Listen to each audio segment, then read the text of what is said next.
Introduction to fractions. Fractions are rational numbers, which means that they are the ratio of integers. If you take two integers like 3 and 4 and you divide one by another, you get 3 over 4.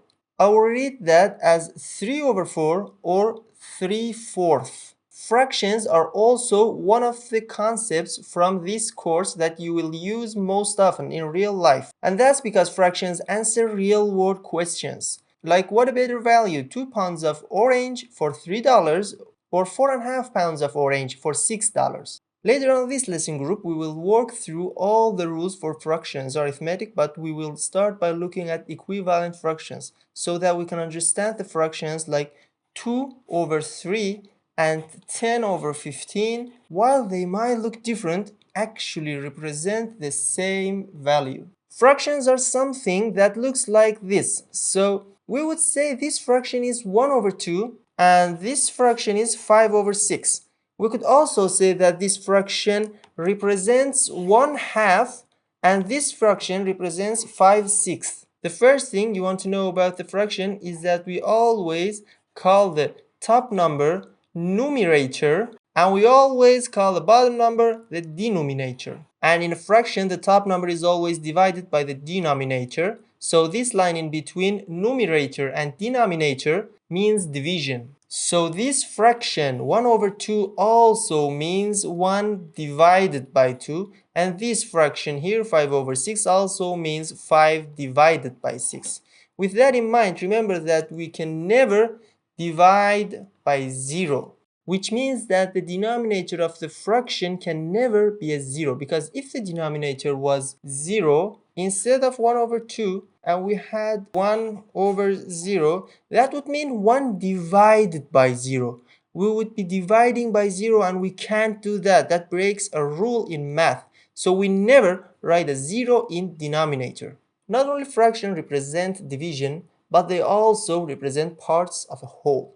So we want to think about the numerator as parts and we want to think about the denominator as a whole. So the easiest way to imagine this is to imagine something like a pizza. Let's say that I ordered a pizza. And let's say I'm going to divide it into 6 parts. So I'm going to cut this pizza in the 6 pieces. So that might look something like this. So I cut it into 6 equally sized pieces. So 6 pieces make up the entire pizza, or 6 pieces make up the whole. If I eat 5 pieces, I've eaten 5 out of 6 pieces.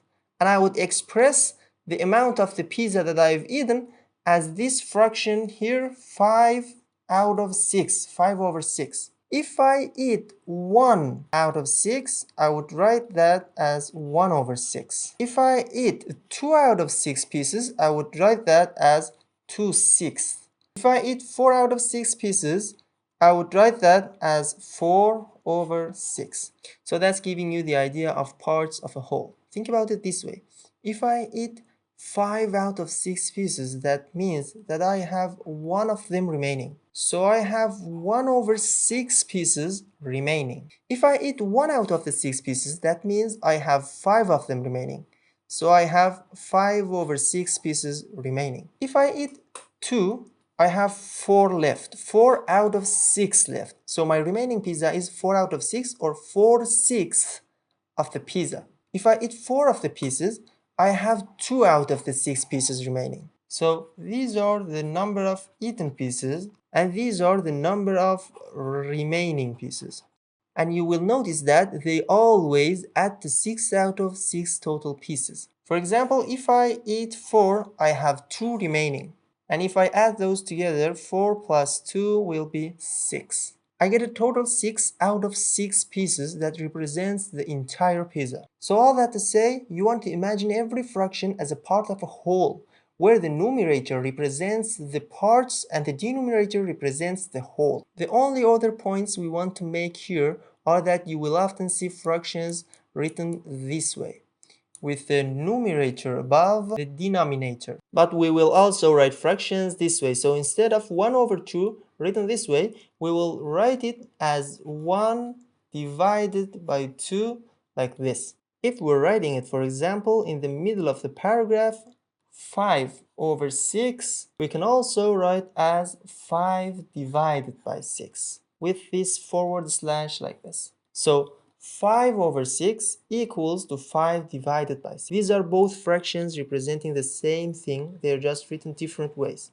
And then the last thing we want to note here is that fractions are closely related to the concept of percent, which you will know from real life. When you hear percent, for example, 30%, you always want to think about the denominator as being 100. So when say 30%, what that really means is 30 in the numerator divided by 100 in the denominator. So when you hear percent, you always put 100 in denominator. So 30% is equal to the fraction 30 over 100. Or as another example, let's say 57%. 57 in numerator divided by 100 in the denominator. So if you hear percent, that means the denominator is 100 and the numerator is whatever number you were told was the percent. And we will talk more later about how to convert back and forth between fractions and percents